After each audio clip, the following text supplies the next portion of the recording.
Welcome back in International Economics class. Our today topic is about disequilibrium. So we will discuss the causes of disequilibrium and measures to correct disequilibrium in balance of payments. So what are the types of disequilibrium? Mainly types of the disequilibrium in the balance of payments are four. Number one is cyclical disequilibrium, the second one is structural disequilibrium, the third one is short run disequilibrium, and the fourth one is long run disequilibrium. So we will discuss all of them one by one. Cyclical disequilibrium occur on account of trade cycles, and it depends upon the different phases of trade cycle like prosperity and depression.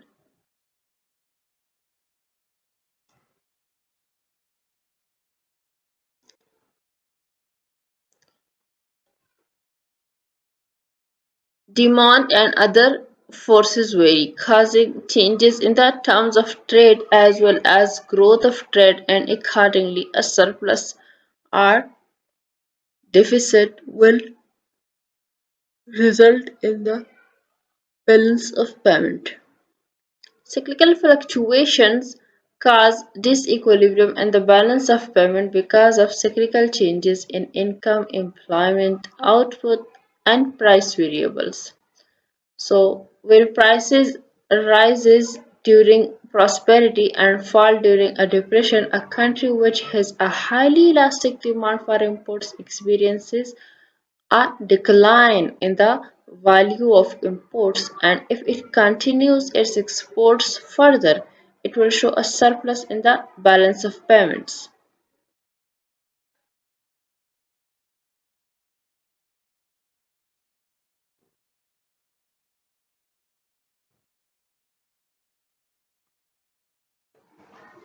Since deficit and surplus alternatively take place during the depression and prosperity phase of a cycle, the balance of payment disequilibrium is automatically set forth over the complete cycle. The second type is structural disequilibrium. It emerges on account of structural changes occurring in some sectors of the economy, at home or abroad, which may alter the demand or supply relations of exports and imports or both. So, suppose the foreign demand for India jute products decline because of some substitutes. Then the resources employed by India in the production of jute goods will have to be shifted to some other commodities of export.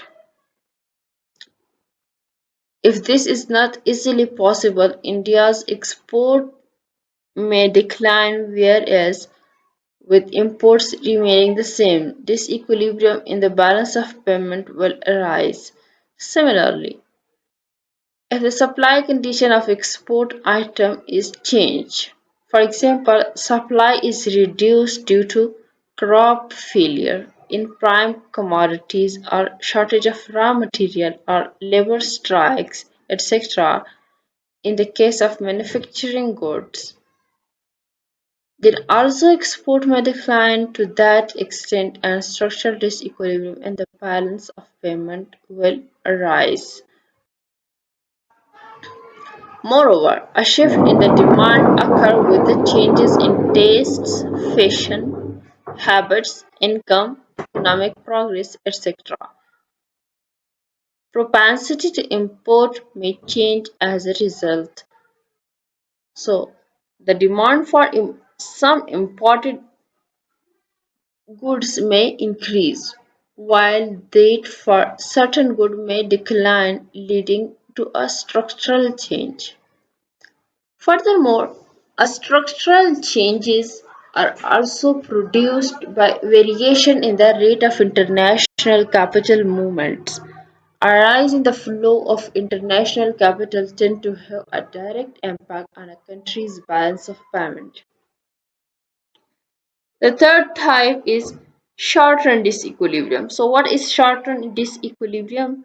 A short-run disequilibrium in a country's balance of payment will be temporary one lasting for a short period, which may occur once in a while.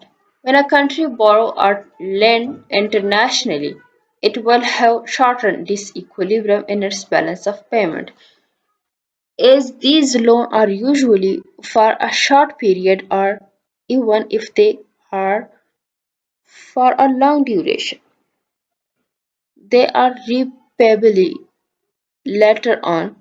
Hence, the position will automatically correct it and poses no serious problem. A short-run disequilibrium may also emerge if a country's import exceeds its export in a given year.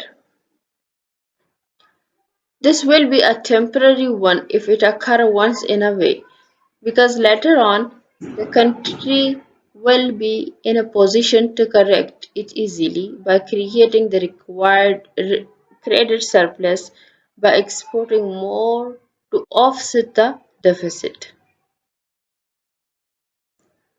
When such disequilibrium occur year after year over a long period, it became chronic and may seriously affect the country's economy and its international economic relations. A persistent deficit will tend to deplete its foreign exchange reserve and the country may not be able to raise any more loans from foreigners. The fourth type is long-run disequilibrium. So, the long-run disequilibrium thus refer to a deep-rooted, persistent deficit or a surplus in the balance of payment of a country.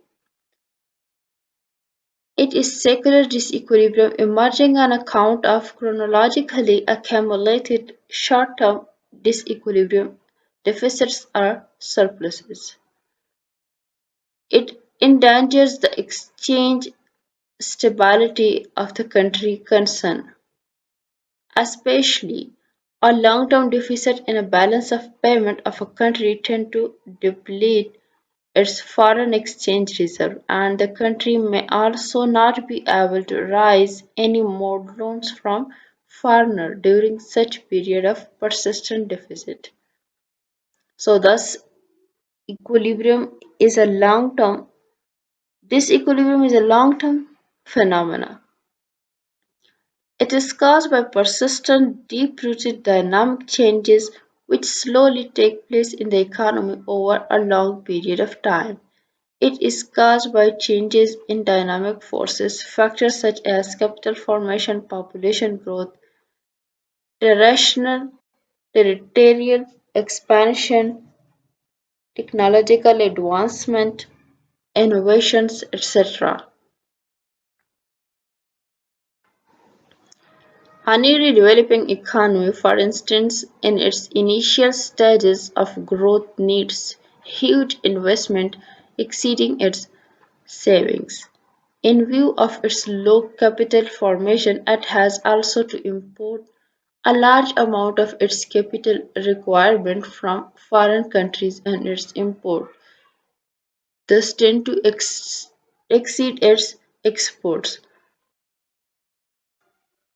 These become a chronic phenomena and in the absence of sufficient inflow of foreign capital in such countries, a secular deficit balance of payment may result. So, what are the causes of disequilibrium in balance of payment? Number one is economic factors. A. Imbalance between exports and imports. B. Large scale development expenditure which causes large imports. And C is high domestic price which lead to imports. And D is the cyclical fluctuation like recession or depression in general business activity. E is new sources of supply and new substitutes. The second cause is the political factor. The political instability and disturbances cause large capital outflow and hinder inflow of foreign capital. The third one is the social factors. So changes in fashion tastes and preferences of the people bring disequilibrium in balance of payment by influencing imports and exports. B is a high population growth in poor country adversely affect their balance of payment because it increases the need of the countries for imports and decreases their capacity to export. So what are the measures to correct disequilibrium in balance of payment? Number one is trade policy measures, which expanding exports and restraining imports. So export may be encouraged by reducing or abolishing export duties and lowering the interest rate or credit used for financing exports. Exports are also encouraged by granting subsidies to manufacturers and exporters. B. Lower income tax can be levied on export earnings to provide incentive to the exporters to produce and export more goods and services. By imposing lower excise duty, prices of export can be reduced to make them competitive in the world market. C. Import may be reduced by imposing or raising tariffs, for example, import duty on import of goods. Imports may also be restricted through imposing import quotas, introducing license for imports.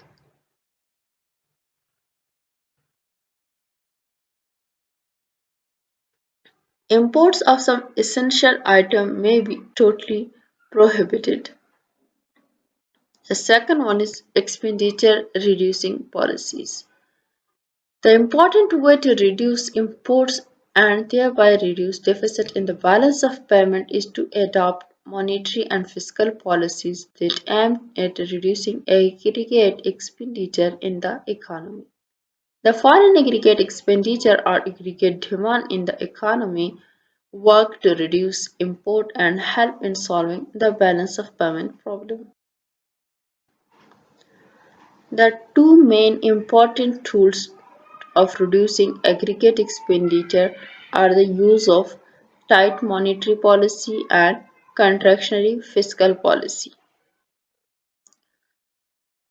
In case of tight monetary policy, by raising the cost of bank credit and restricting the availability of credit. For this, bank rate is raised by the central bank of the country, which lead to higher lending rates charged by the commercial bank. This discourages businessmen to borrow for investment and consumers to borrow for buying durable consumer goods. Thus, therefore, leads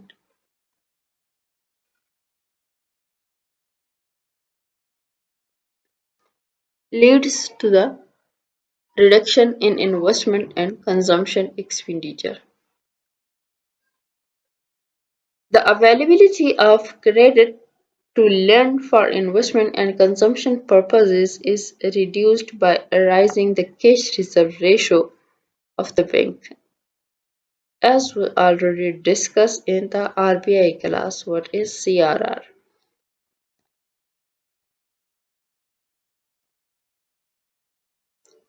Number C. Undertaking undertaking of open market operation, selling government security in the open market by the central bank of the country.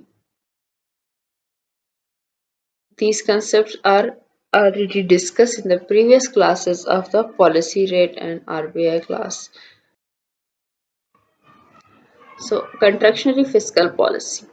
Appropriate fiscal policy is also an important means of reducing aggregate expenditure. A. An increase in direct taxes, such as income tax, will reduce aggregate expenditure. Reduction in expenditure may lead to decrease in import. Increase in indirect taxes such as excise duties and sales tax will also cause reduction in expenditure.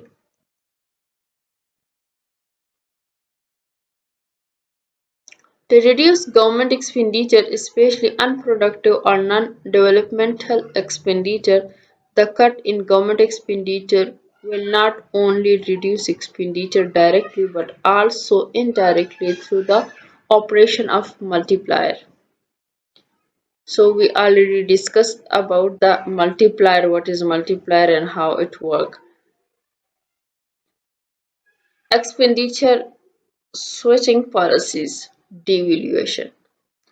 Expenditure switching policies work through changes in relative prices. Prices of import are increased by making domestically produced goods relatively cheaper. Expenditure switching policy may lower the prices of export, which lead to encourage exports of the country.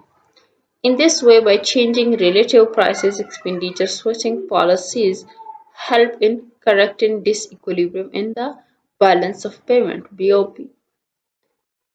The important form of expenditure switching policies is the reduction in foreign exchange rate of the national currency, namely devaluation.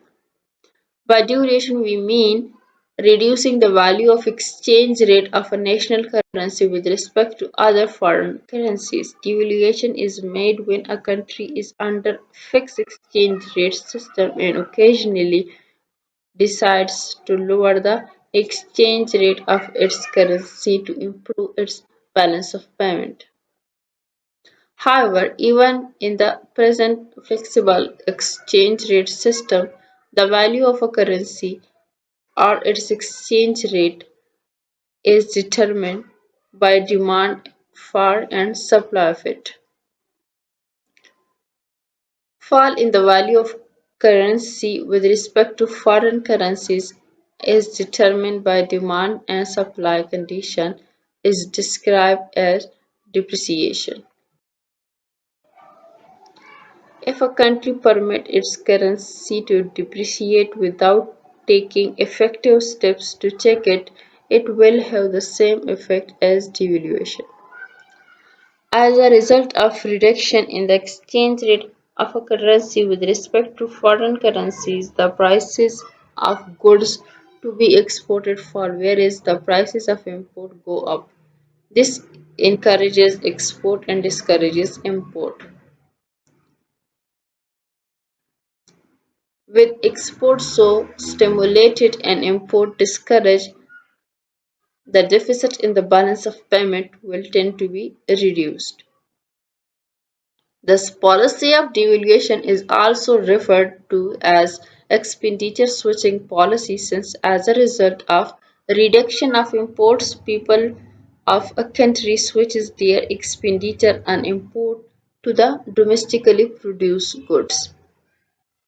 As a result of lowering of prices of export earning will increase in the demand for countries export is price elastic, where elasticity is greater than 1. And also with the rise in prices of import, the value of imports will fall if a country's demand for imports is elastic. If demand of a country for imports is inelastic, its expenditure on imports will rise instead of falling due to higher prices of import. The fourth one is exchange control. IMF or International Monetary Fund was set up for maintaining equilibrium in the BOP balance of payment for member countries for a short term. Member countries borrow from it from IMF for the short period to maintain equilibrium in the balance of payment. IMF also advises member countries how to correct fundamental disequilibrium and the BOP balance of payment when it does arise.